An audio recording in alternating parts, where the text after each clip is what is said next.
What is going on, golf fans? It's your boy Gsluke here with our round 3 live stream for the Byron Nelson. Gonna break down the DFS and prop betting side of things and make sure you're ready out there for tomorrow's action. But first off, welcome on in. Hopefully you're having a fantastic Friday evening, whether you're just chilling with friends, sipping on a little bit of birdie juice, as I am out here with a little Crown and Coke. Hopefully you're having a solid evening and are ready to talk some golf. So we're gonna go through everything you need to know, including a weather report, a look at the DFS side, how to attack that slate to go out there and generate an edge for Showdown. And then afterwards, going to talk about some props and Underdog and Prize Picks. So going to have pretty much everything covered for you. And then on top of that, we're going to go over any of your questions down below. So if you have any players you want my take on, go ahead, throw those down in the live chat. Also, any questions about strategy, go ahead and throw that down there whenever you'd like. And then towards the end, if you have any prop stuff, save the questions for a little bit later on. So we're going to try and keep it DFS focused, at least towards the first half of this live stream. Then towards the end is when we're going to get to all of that. So other than that, say hi down in live chat if you guys are down here, and cheers to everyone out there. So first off, we're going to start with our sponsor, which is Ship It Nation for this live stream. And you've seen this over the last few weeks, but they are the place to go to if you're looking for all of your DFS needs. So outside of just PGA DFS, but when you're talking about other sports like NBA, MLB, MMA that we're going to have for tomorrow, make sure to check out their site. So we're going to circle back to Ship It Nation a little bit later on. But for tomorrow, out there for the MMA slate are going to be a huge piece of advice, a huge piece of information that I'm looking at. And frankly, they're the projections that I'm going to weigh the most. So I'm going to take a look around the industry, right, as you should do pretty much for any sport, right, get an idea for where the entire field is going to get to. But the guys at Ship It Nation are the ones I'm going to trust when it comes to the ownership.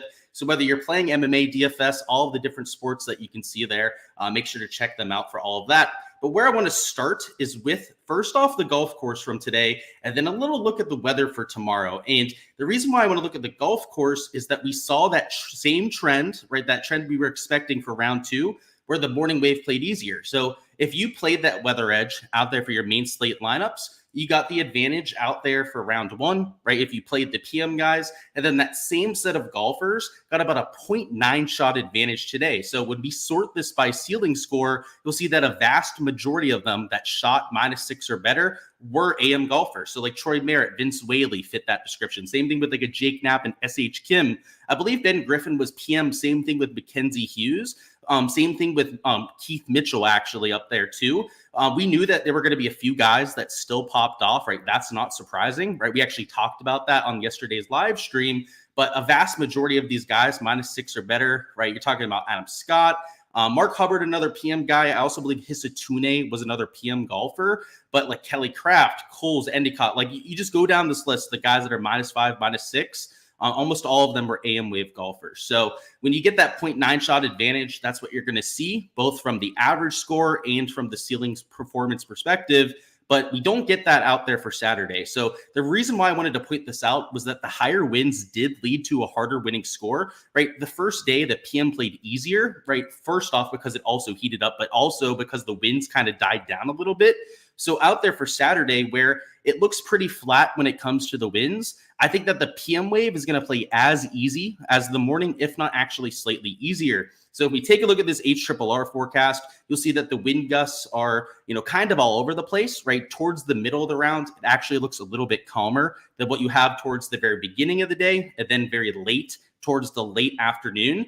But in general, the winds are up all day, right? There's not really a sustained period where you're going to have 3 to 5 miles an hour wind. You can see like at 10 a.m. exactly, it dies down. Also at 1 p.m. exactly, right? It dies down to 6 miles an hour. But outside of those just 1 hour windows, right? 2 isolated scenarios, you have higher wind than we had for pretty much all of round 2. So the reason why I think the PM might play easier is that it should heat up as the day goes on, but also travel a little bit further as you get further into the day, which I actually think is going to be a big advantage. So unlike round 2, where I played all AM guys, right, went out there, just tried to take advantage of that weather edge, which led to a profitable day out there for round 2. I'm not sure we're going to go ahead and get that out there for moving day. So we're going to be playing a lot more chalk because of that, or at least I'm going to be more willing to play some of the chalkier players because I think they may actually have the better side of the draw out there tomorrow. And while we're still going to need some early starters, right, maybe some mid-tier guys to go out there and get some leverage, they're not going to be who I'm building behind, right? All we took out there for round 2 were those morning starters. It's not going to be that same kind of slate. So I guess that's the first thing to start with, the weather. If we want to look at a few other models, right, to make sure that we're double checking what we're getting, right? NEM model is pretty flat the entire day. So I would say that same kind of argument would apply to this forecast. You look at the Medio Blue model, it's a little bit more calm than the other models, which honestly, I don't believe this model, right? 1 miles an hour of sustained winds, right? 15 miles an hour of wind gust. That just doesn't seem feasible. Icon model, you can actually see the morning wave getting harder conditions than what you're going to get for the afternoon. GFS model, same thing, right? Actually gets easier as the day goes on. So I'm hesitant to say that it's just going to be a 9-day difference between morning and afternoon, but I wouldn't be surprised, right, if the guys in the lead, the guys teeing later off, are the players that you want to have for Showdown. So we don't have the actual tee times posted yet, as the round literally just finished up. But I'm assuming, because only like 67 guys, 68 guys ended up making the cut, that they're not going to have to do it in threesomes off of both tees, right? When you only have less than 70 players to get out there on the golf course, you should be able to send them out there in twosomes. So I'm assuming that that's going to be the case. And if so, I don't see an advantage to taking the guys that just hardly made the cut. So you should probably be mixing a few in for leverage reasons, right? Because they're going to be at lower ownership, but not necessarily because they're coming in with better scoring conditions, if that makes sense. So let's go ahead, circle back over to the DFS sheet side now and talk through some of the ownership out there for tomorrow and a few plays that I'm getting to give you an idea of how I'm attacking this moving day slate. Let's see what's going on in chat, though. Let's slow down a little bit. Let's see what's going on. Cheers to the weekend. Cheers to you, man. And speaking of, let's get a little Crown and Coke going, huh? What's going on, Anthony? Why I win? I appreciate you, camera bro. So thank you for coming in here, bro. Still hurts from the withdrawal with Sanjay. Yeah, I feel you on that. Spieth missing the cut is the bigger one for me. That was a little bit of a bummer for sure. That tanked pretty much all my lineups. So in terms of our main slate stuff, I am dead at this point, dead as a donut out here after 2 days. I have 6 of 6s. I think I have like 6 or 7%, but the field average the last time I checked was like 12.5. So that's not going to get the job done. So I don't have high hopes for my main slate stuff, but we have Showdown for this weekend and props too. So we have plenty to work with. And hey, Showdown today was profitable. So that got me back a lot of the money that I'm going to lose for main slate. So it's not all hurt. What's going on, Bart? You hit your pick 6, 5 of 6, and just got 6 of 6 with the hot finger over.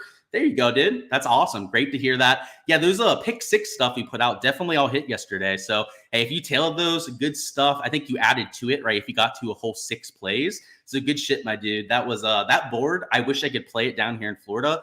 The boards on pick 6, at least to me, are very soft, right? So I know that you have to play against other people, right? Payouts can change if they set lines too off.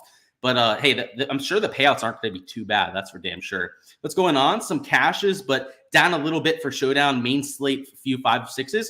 Yeah, I actually had a slightly positive day for Showdown, right? Going after the morning guys. You know, whether it's a slightly positive, slightly negative day, they'll take that, right? That's trend water, right? Even if you did slightly lose a little bit, it's better than going out there and losing your house, right? And when you play the weather edge, that's usually your floor, right? It's just losing maybe like 5-10% of your buy-ins, which frankly, I'll take. If I go out there and I'm just treading water for any given slate, now you want to go out there, you want to win, you want to have those spike performances, but you'd much rather have your bad days be like that than completely getting wiped out, right? So I wouldn't be too down on yourself after that, is what I'll say. So let's talk about our strategy for moving day. So without a huge weather edge, it's a little bit more nuanced than what we had yesterday, right? Yesterday, it was find good players that were playing in the morning, right? It was real simple. Siwoo Kim that was hitting the ball well, Adam Shank, right? Obvious targets to get to. Pretty much all the chalk that we took up top, Steven Yeager included, went out there and scored like 50 plus fantasy points. So that's what you're looking for, right? When you're spending up for a player in the Showdown format.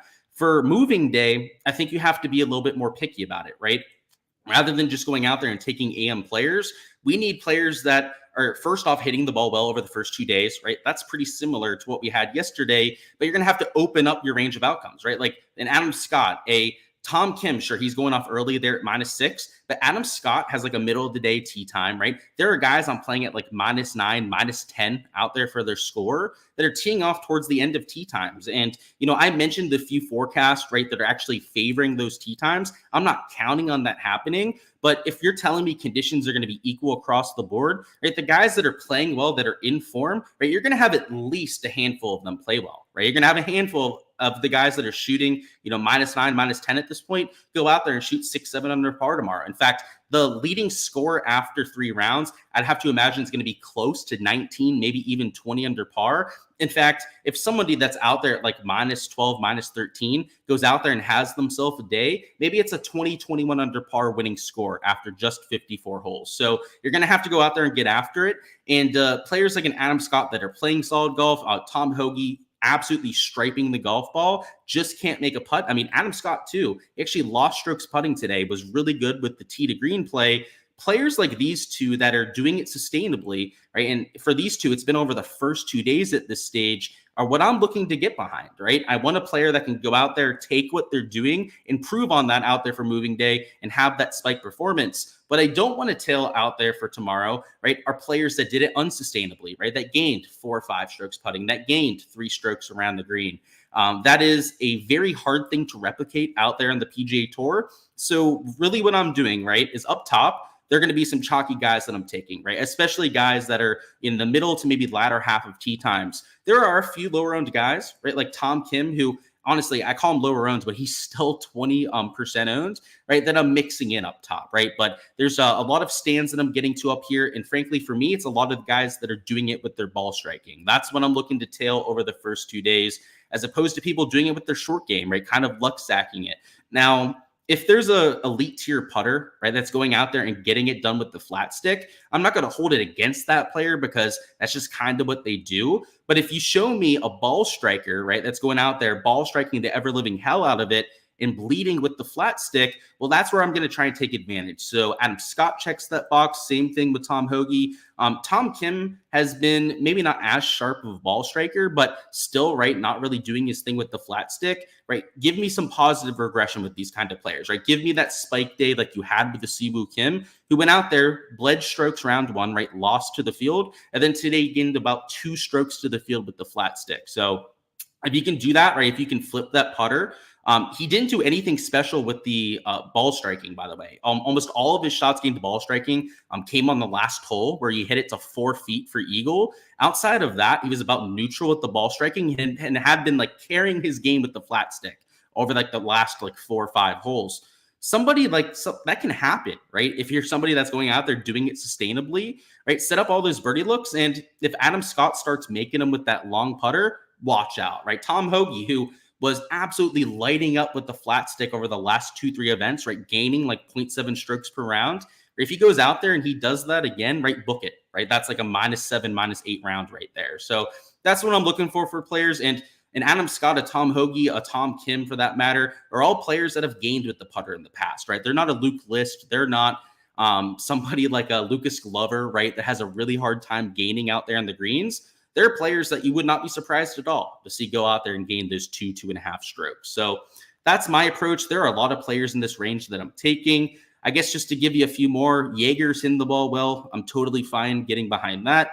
Keith Mitchell, same thing. He's doing it very sustainably. He's a -11 tee time, so he's teeing off late. I actually think that might be a good thing for him out there for tomorrow.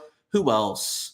I would say you could say Aaron Rye, also hitting the ball very well, right? I have no issues playing him out there for round 3. I'm just looking for the guys that they're doing it in a responsible way. So those are a few players up top that fit that description. Down here in the 8K range, not a lot of leverage I'm getting either. So I'm taking a bunch of ownership up here towards the middle, the top end of the board. And where I'm getting my leverage in my lineups is going to be down there in the 7K. So we're going to talk about some lower owned players here in a second, but Mackenzie Hughes, after a really good -7 round today, he did it with the ball striking, which is just so strange for somebody of his pedigree with the putter, right? He's maybe the best putter that we have in this field, especially after Jordan Spieth missed the cut. So he's $8,600. He's ball striking the ball well. And if anything, he's due for regression with the flat stick. Like, continue that, go out there, gain 2 strokes with the putter, and that's like a -9 round. I mean, he shot -7 today without a super hot putter. Did make a putt from the fringe, which helped out his shots gained around the green a lot. So technically, like, he still was making putts. He did make like the 50-footer, which should have been like a stroke and a half right there, gained with the flat stick. But it wasn't like he was making everything, right? I mean, outside of that one putt, right, he was about an average putter at the very best. So I think there's a little bit of room for improvement there. Mav McNeely, same thing. He played a really good round today. He shot -4, just like he did for round 1, and he did not do it with the flat stick. In fact, when I last checked, which he had, I think, 2 holes left out there with his round, he had been losing strokes with the putter. So, at $8,400, if you tell me we're getting a putting specialist, right, like Hughes, like McNeely, that is doing it with the ball striking, like that's a perfect spot to go out there and try and get a bounce back. Now, does that guarantee they're going to go out there and have a really good round? Absolutely not. But if you're trying to just follow the stats, follow the analytics, right, and make the responsible play, in my opinion, that's the best way to go about it, right? Rather than just picking names out of a hat, right? I mean, sure, you could just pick your favorite names down here, right? You could look at the leaderboard and just take the guys up there at the top. What I'd prefer to do, right, is try and figure out who's doing it in a way that is repeatable, right? That can go out there, take what he did for one day and carry it on to the next. And these 2 players fit that kind of description. In terms of chalk, I guess we'll point it out. Jake Knapp is nearly 30%, so you've definitely got to watch out for that a bit. Keith Mitchell was really chalky himself, so I am playing him out there for tomorrow, but he's coming in with a lot of ownership. Alex Noren is about 25% himself, and then Siwoo Kim, who was chalk for the main slate, is also about 24% ownership. So up top, I think if you're going to play chalk, the spot to do it is with your 9, 10K plays. I prefer some of the guys that are a little bit lower owned, right, rather than a lot of those chalky players. And I told you, right, I'm playing Keith Mitchell, but the other guys that I mentioned, I believe I'm fading every single one except for Killa Keith. So I'm taking some guys with ownership up top, but frankly, everyone's high owned up there in the 9 and 10K range. So you're going to have to eat some ownership up there. And that's why down here in the 7K range, it is imperative to get different, because I honestly don't see where you can get much leverage up there in the 9 to 10K range. Like, if you go through my ownership, which of course is completely uncensored on the Patreon version of the spreadsheet, but on that version on Patreon, you'll see that above, let's say $8,200, the lowest owned player, I can't even think of it off the top of my head. I think the lowest owned guy might be Mark Hubbard, and I think he's like 15% owned, right? So like, everyone up here is getting some sort of attention. If you're not going to be able to get that leverage up top, you've either got to leave salary on the table, right? We talked about that for the team event showdown, right?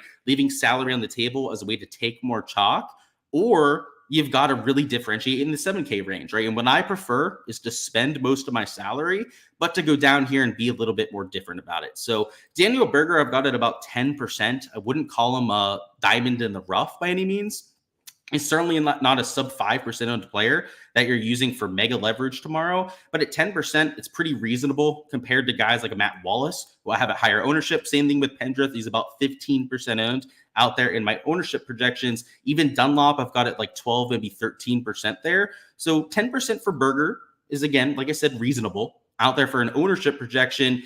And he's doing it like he has all season, which I don't know how to feel about this at this stage. It's going to flip at some point. The guy from tee to green is like the old Daniel Berger, right? He's going out there, he's gaining a stroke and a half, 2 strokes per round.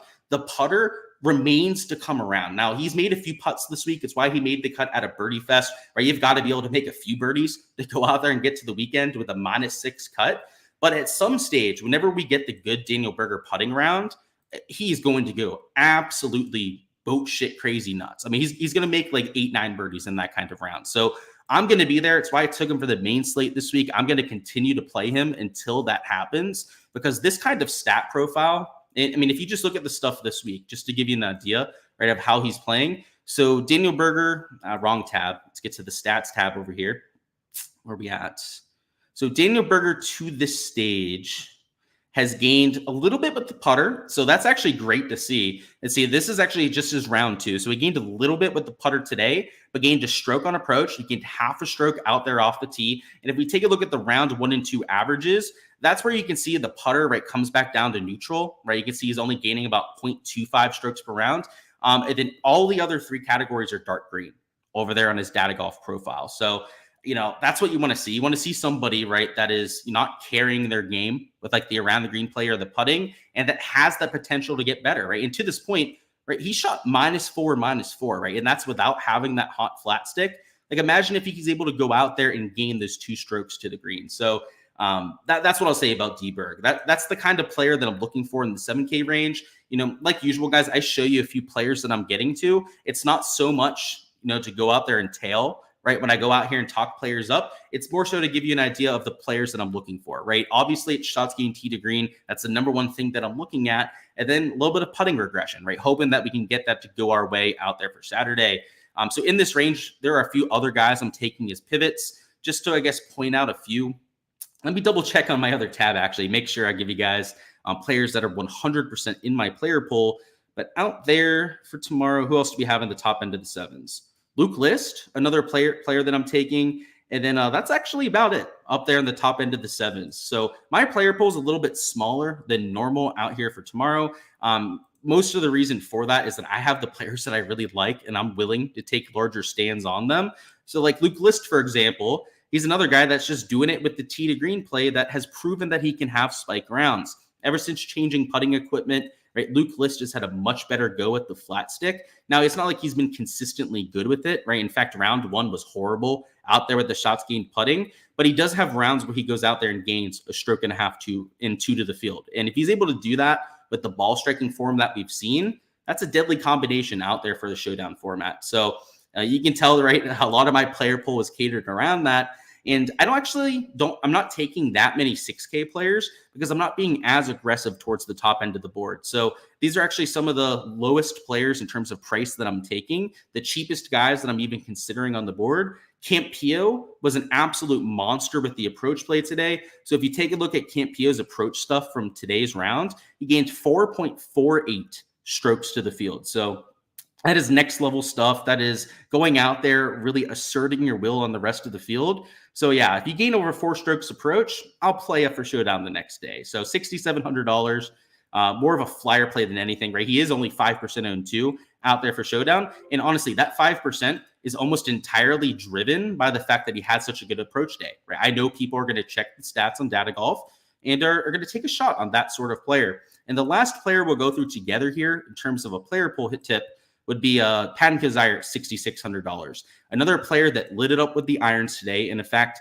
if you take a look at shots gained approach, was a top 10 player, gained over 2 strokes to the field. And he's not normally the most consistent ball striker, but normally is a very good putter. So if you take a look at his stats from over the first 2 rounds, let me actually bring that up. What is his score? He's -7, so I can make it easier to find.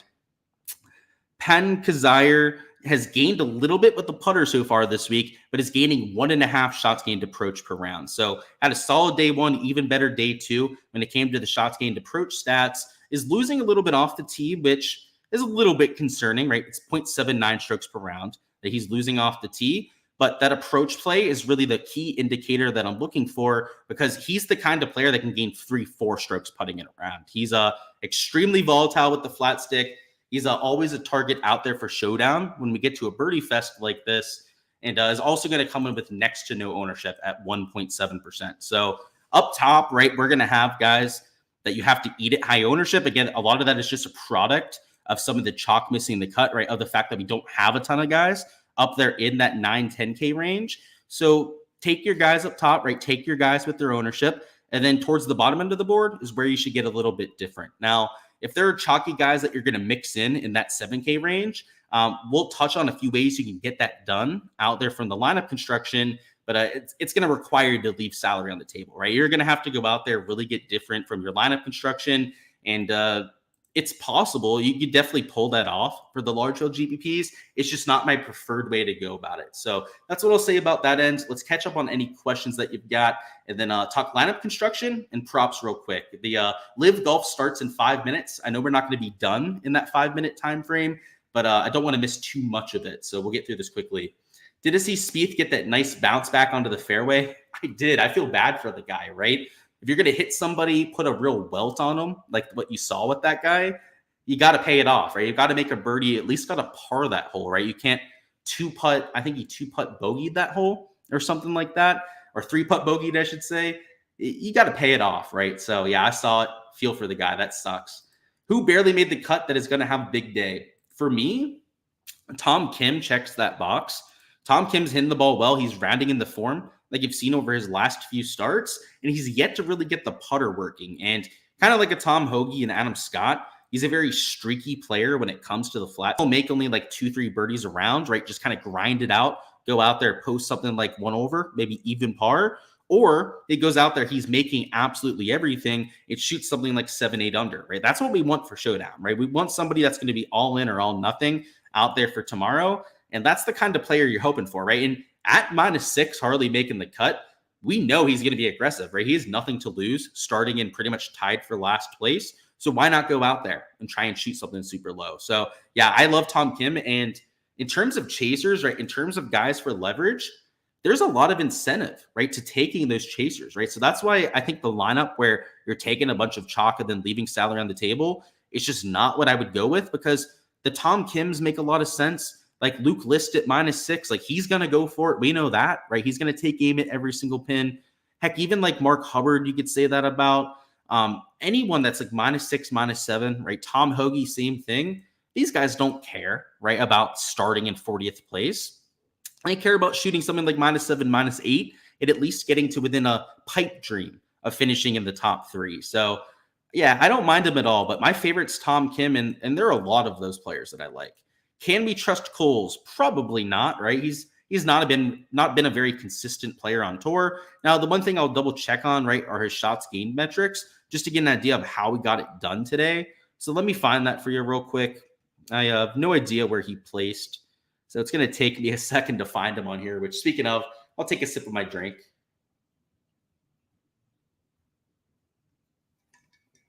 Golly.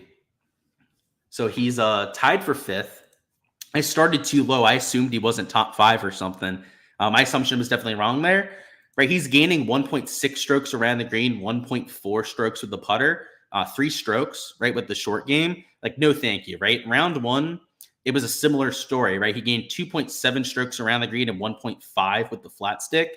That screams unsustainable to me, right? That screams luck sacking it, kind of going out there and playing above your head. I would say that he's a prime fade candidate.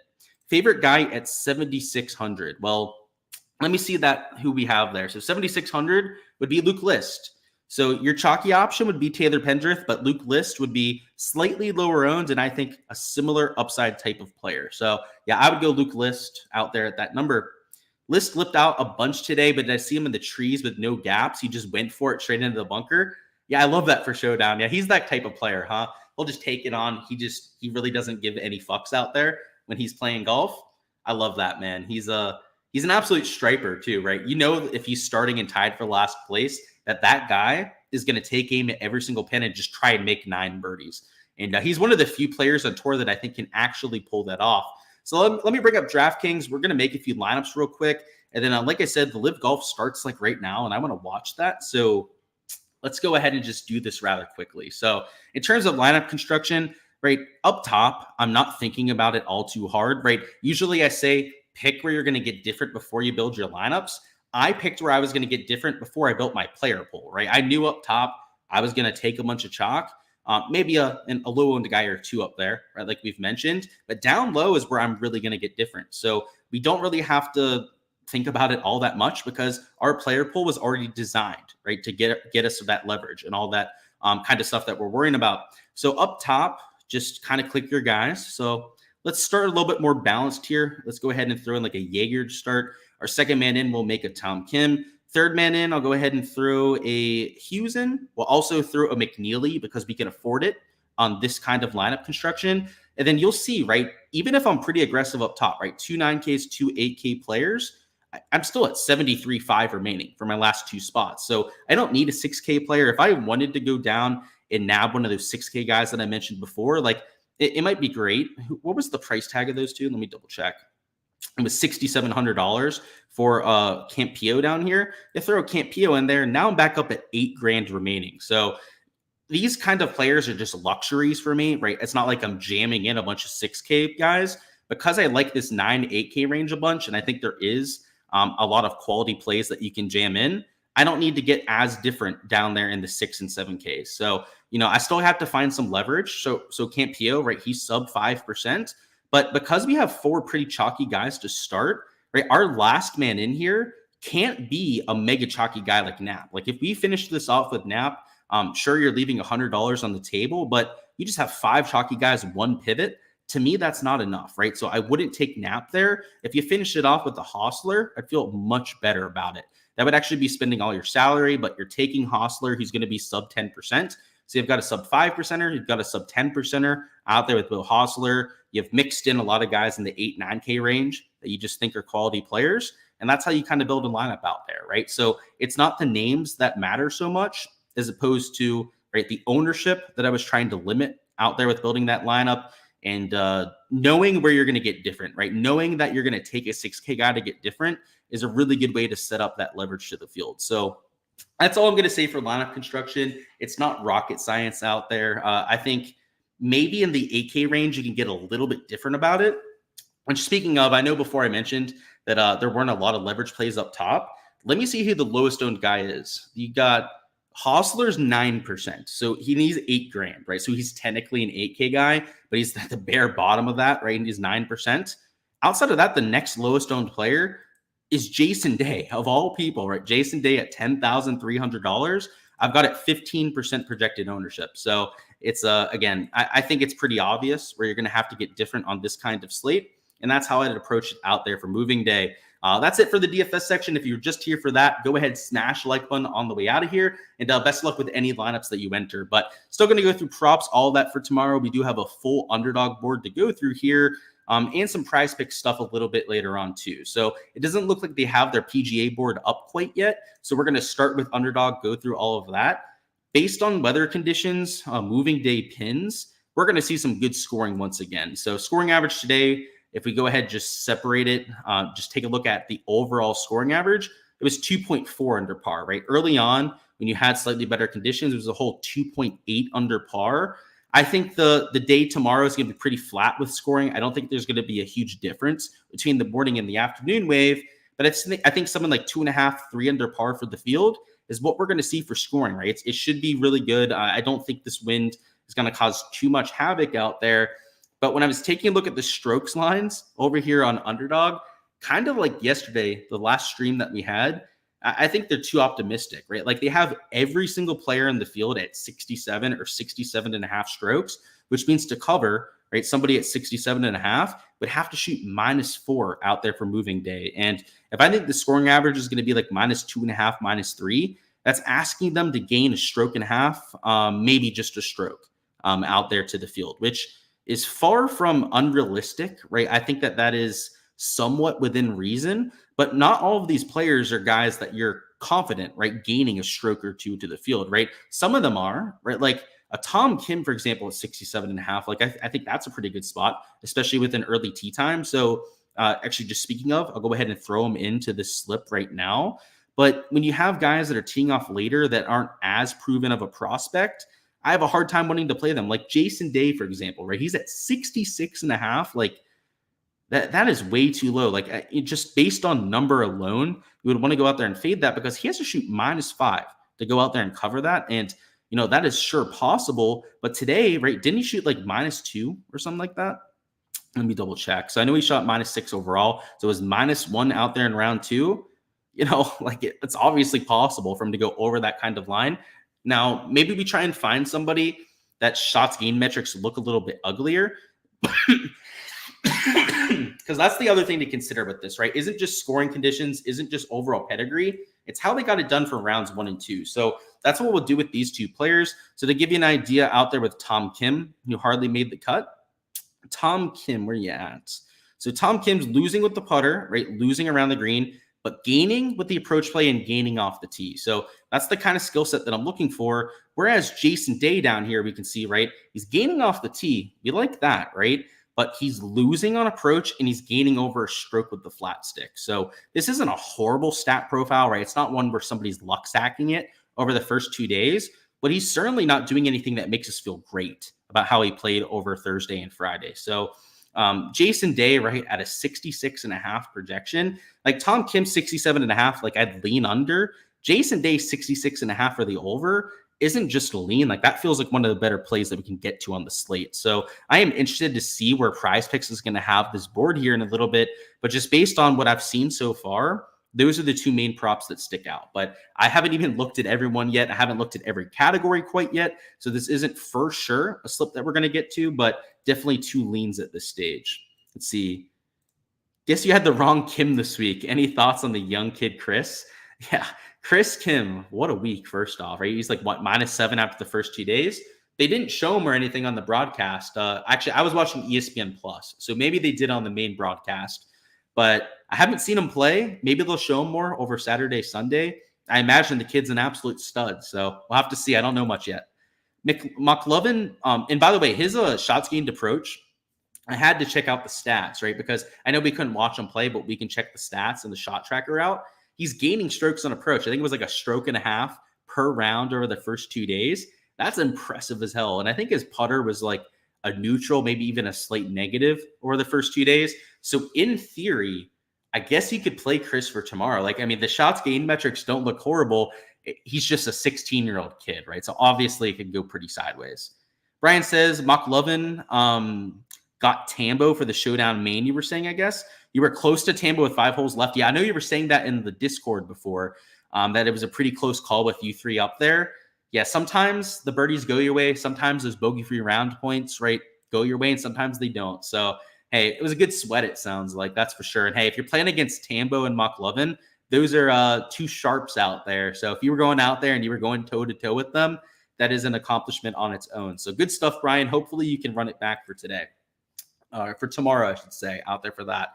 So, yeah, Live started 7 minutes ago. I do want to get out of here rather quickly. I guess for the Prize Picks board, right, you can kind of judge it based on what I'm saying about this Underdog board. But let's further dive into this and get a slip together out here for the stream.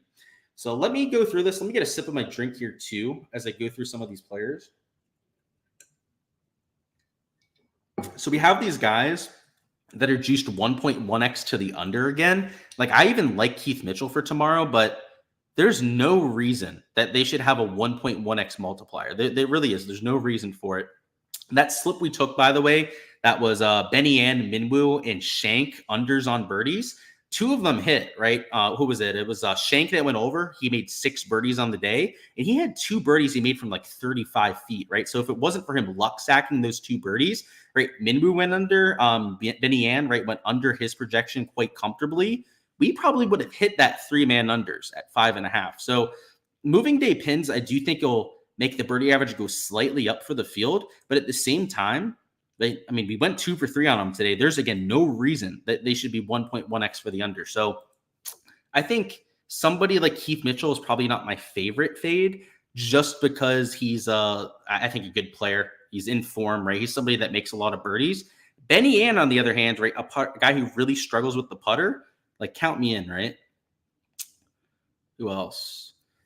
So they have Scotty at 1.5, but yeah, it's Adam Scott. He's a quality player. I don't know if we need to fade that. Steven Yeager, same thing, really good form. Same thing with Cebu, right? Like the 1.5 makes sense, but like Benny Ann of all players, like I don't necessarily get it. Like even Adam Shank, right? We faded him yesterday or today, I should say, and it didn't necessarily work out. Like I don't understand how they're going to do that. And if we were to take just the one guy under, right, Tom Kim at 67.5, and we're to have these as fades, I mean, look at the payout. It would be 11.79x. We could get 7x for a flex play. And even if we only got 3 right, it would be 1.76x. Oh, God. I'm wondering what we can do for a 5-man. So what would it be? I'm just randomly clicking someone here. So this isn't necessarily a play. And these tee times are incorrect, by the way. Just wanting to point that out. It could be 3x for getting 4 right. Oh, boy. We're going to do this. So we're going to run back the Benny Ann fade and Shank fade, I think. Now, the pin locations do make me a little bit less bullish on these unders on birdies. I do want to throw that out there, but Shank has a relatively late tee time. Same thing with Benny Ann. Now, conditions might get better for the later guys, right? We saw that with some of the forecasts. But if the wind stays up, like it should, like most days out there in Texas, right? The wind stays up for the afternoon. If that happens, I do really like these unders. But the chance of that not happening does make me slightly hesitant to want to go out there and play this. So let's see what we can cook up. So if we can find another under on strokes, so that gets us to a crazy payout, what would an over do? So over would put us back to like a normal payout card. But if we can find an under on strokes, like maybe Tom Hoagie here, that would give us a really sweet payout structure. Ugh. I hate the anti-correlation. I really do. It's not my favorite to go out there and do for a slip, but honestly, these projections, like, they're pretty extreme, right? Like 5.5 birdies is an overreaction, to say the least. And same thing with like a 66.5 stroke line. This might be the combination, these 5, and then run it as a flex. Let's see. Alex Norn, 67 strokes. I mean, I was looking at Hostler before for a fade, because Hostler, he's not playing the best, and he hasn't been playing the best for a solid like month or two at this stage.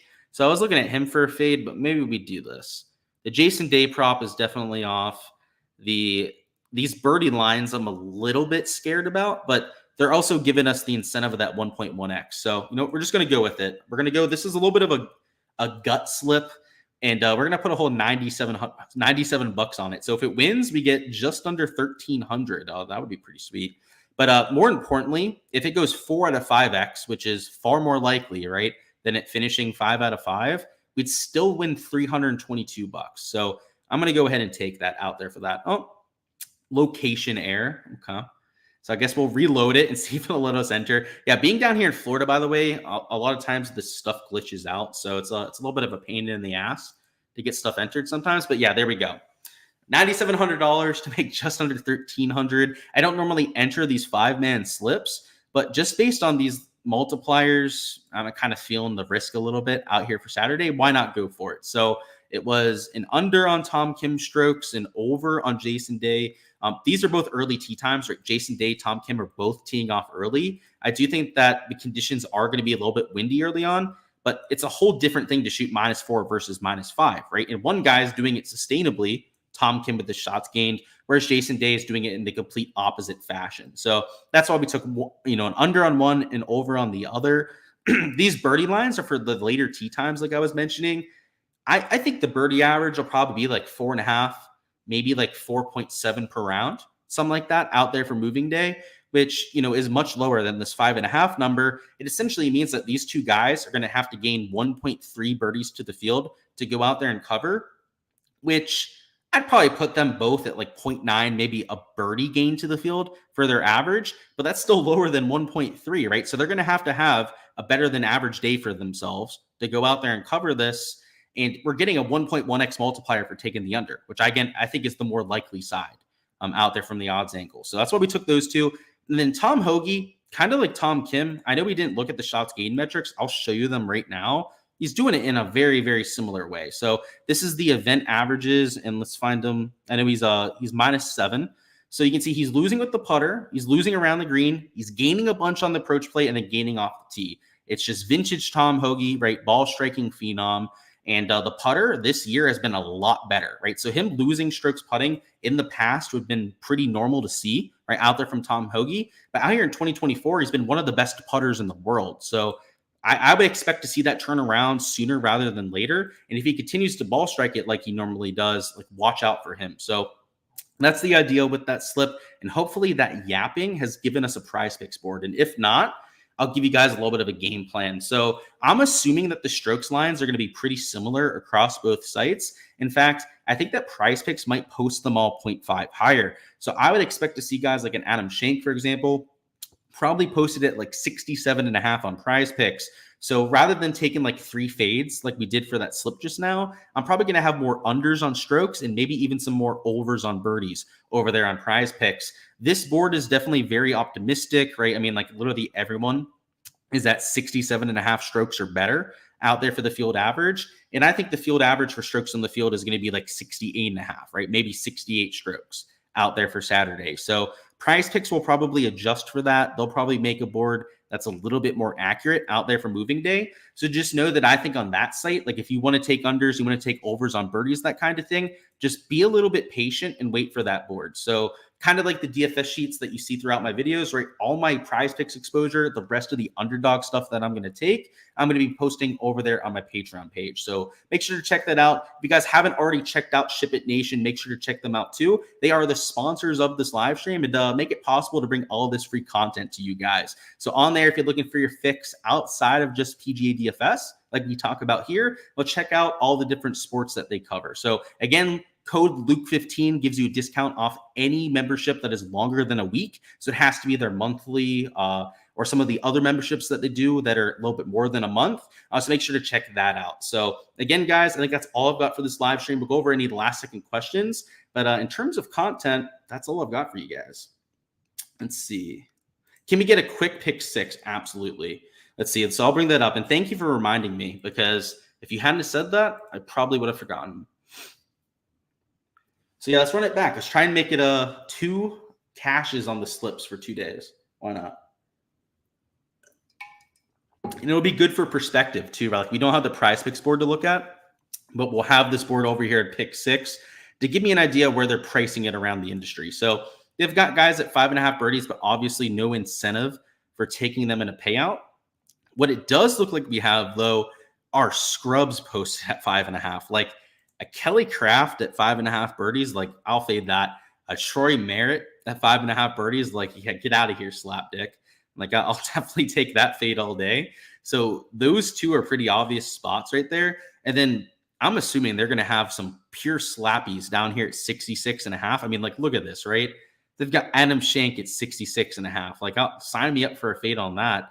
Matt Wallace at 66.5. Oh boy, this is like the easiest board I've ever found in my life. So, you know, it doesn't mean that these are all going to hit, but this board, if I could just enter slip after slip after slip over here on pick 6, I would. Like, frankly, I would nuke this board. I'd probably enter like 50 slips out here with these props. But let me find you my favorites, right? We'll go over like 5 here, whatever the max is out there for a slip. Outside of that, if you want my pick 6 leans, just hit me up on my Discord or hit me up over there on the Patreon, and I'll get you hooked up. So, I mean, these are the most obvious ones, I would say. Like, I mean, Matt Wallace, Shank are just nowhere near the sort of player that should be at 66.5 strokes. I mean, even J Day, right? I faded at 66.5. Like, Noren, Rye shouldn't be at that number. If you go to 67.5, like, Alex Smalley should not be at that kind of projection. We're going to stick with these 4 out there for the slip for this live stream, but there's a lot of value that you can have. In fact, so they only have 1 bogey prop posted. Par props, yeah, I'd probably avoid those. Those are just pure gambling right out there with the 11.5 pars. In terms of what I see as value, these are probably the best spots. Now, I do want to double check some of the 4.5s to see if there's any overs I'd take for guys at 4.5, but it's a lot of scrubs, right? Like Ben Coles, like Hardy, Gim, Whaley, like, no thank you. Or like they might make more than 4.5 birdies, but they're scrubs for a reason. So yeah, these are definitely the 4 main props that I consider for that. But yeah, hopefully that helps you out, man. And you can go out there and hit out there for your Saturday slip. That's all I've got, though, guys. I appreciate all the support on the channel as usual. Smash that like button if you guys haven't already. And let's try to get the like counter for this up over 100 likes by the time we get there to round 3. Obviously, a lot of you in replay, right, can add to that like total. But if we can get over 100 likes, I'll go out there and give away a free month of my Patreon to somebody that is there for the round 4 live stream. So I think it said round 3 live stream. If we can get to 100 likes before the next round starts, our next live stream, I'll be giving away a free month of that Patreon. So make sure to smash that like button if you haven't already. Go ahead, comment down below any questions that you have. Even if you're watching this on replay, I'm going to try and get back to as many as I can before I end up going to bed this evening. But because I'm watching Live Golf until like probably 2 a.m., it'll be quite some time. So if you're watching this on replay somewhat reasonably after I go live, go ahead and let me know any questions that you've got. But that's all I've got, guys. Best of luck with your exposure, whether it's for DFS, props, you guys name it. Go out there and crush it for moving day. I appreciate you guys. I'll see you guys for that live stream tomorrow. Let's go out there and have ourselves a day.